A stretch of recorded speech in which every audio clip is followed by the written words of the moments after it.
Imagine browsing the internet for half-naked men videos and there comes Felsong announcement. No, seriously, I don't know the YouTube recommendation algorithm, but I like intellectual girls, not naked, muscular, oily men.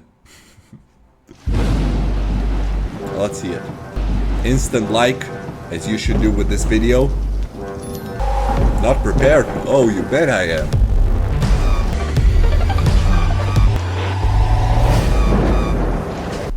March 17th, 1 week. Exactly 1 week from now, that makes it Monday release. Looking for other World of Warcraft private server options, including Legion service, visit the video sponsor gtop100.com. Browse through the servers that the players themselves voted for. Thanks gtop100 for sponsoring this video.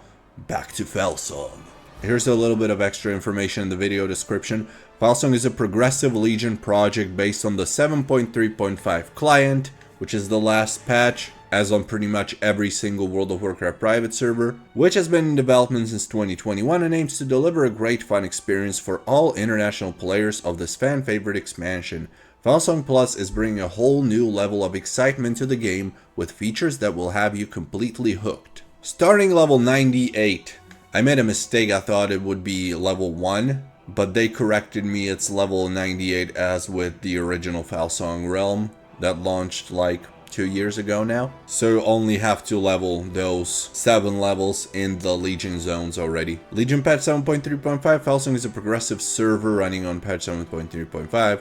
So the first content will be the first PvP season with Emerald Nightmare Raid. Full cross-faction guilds, looking for group, dungeons, raids, and PvP have cross-faction enabled.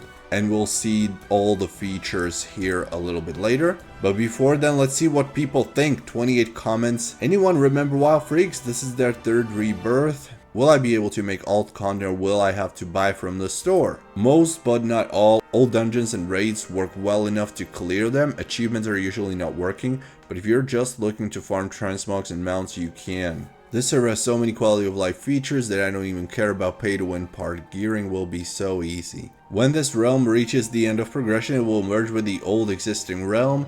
There is no way to manually transfer any characters. LOL, every WoW players are waiting for Towdy's Legion, the only non-pay-to-win server, and will launch soon.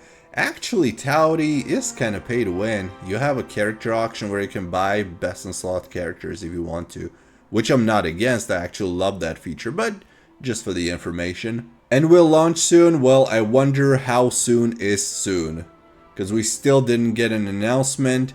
It's March 10th today. And it was supposed to launch in Q1 with Worlds of Draenor pre-patch. Still no announcement. And to be fair, I don't think this time around they're claiming it's not pay-to-win server. I think this time they own it. And I respect them for that. That server, yeah, I think there's gonna be a lot of fathers, because we're mostly around late 20s, early 30s, most of the WoW players. Will there be pay-to-win shop that is more greedy than juice?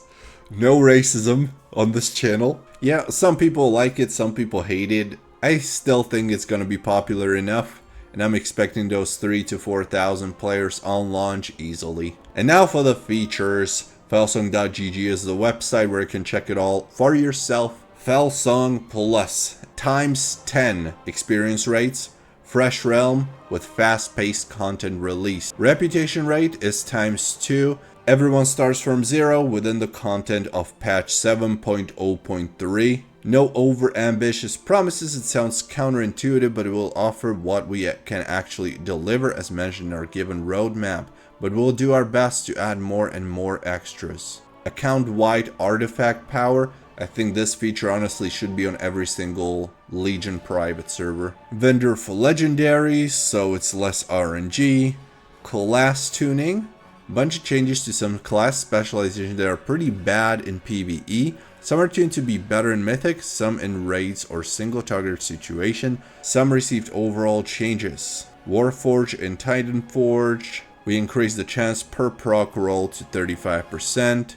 So Warforge and Titanforge is essentially like RNG proc that you get a better item, better version of the item that you drop, higher item level.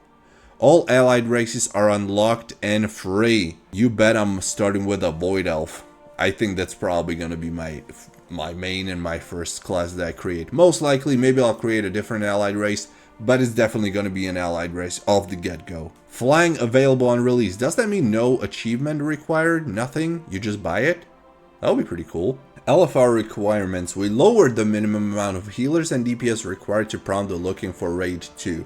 2 healers, 6 DPS, 1 tank is mandatory, so at least 9 players are needed for it to start now.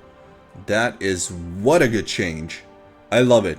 I'll have to try the LFR this time, because usually it's really difficult to get into LFR because you're still missing DPS, tanks, healers, and it may take like an hour or two on relatively active servers even, so this is a very welcome change. New Mythic Plus gear vendor. Earn echoes of time by completing Mythic Plus dungeons and exchange them for powerful customizable gear.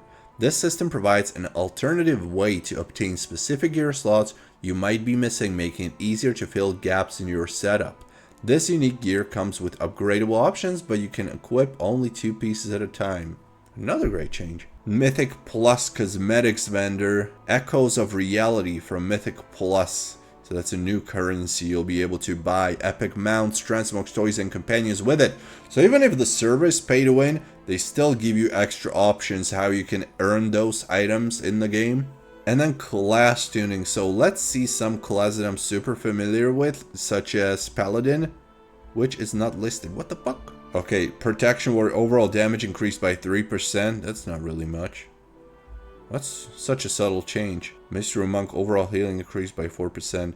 So are these changes only in terms of PvE performance? No changes to PvP, it seems like? And this is all still a subject to change. This is just the current changes to the classes. We do not currently have plans for solo queue whatsoever. Last time our team tried to implement it, it was received overwhelmingly negatively. Oh, that's a shame. I would still welcome at least 1v1 solo queue. How about that? We get 1v1 rated arena for some, let's say, half rewards of what you'd get in 2v2 or 3v3. I think that would be pretty reasonable for people to give something to do when their arena partners aren't around. And I don't think it would take too much away from the main PvP brackets, because those would still give you the greater rewards. But you wouldn't feel like you're just wasting your time if your arena partners aren't in game. Alright, so this is going to be highly custom Legion server. Some of the changes I wouldn't even think of, honestly. And I like it. I think it was well thought out, and they've addressed many of the issues that Legion had with the grindiness and RNG elements. March 17th on Monday, I'll see you in game, hopefully live streaming too. I have high expectations, not super high, but this should be a decent server for the upcoming year. So, I'll see you on Felsong Legion. Like, subscribe, comment, share, whatever.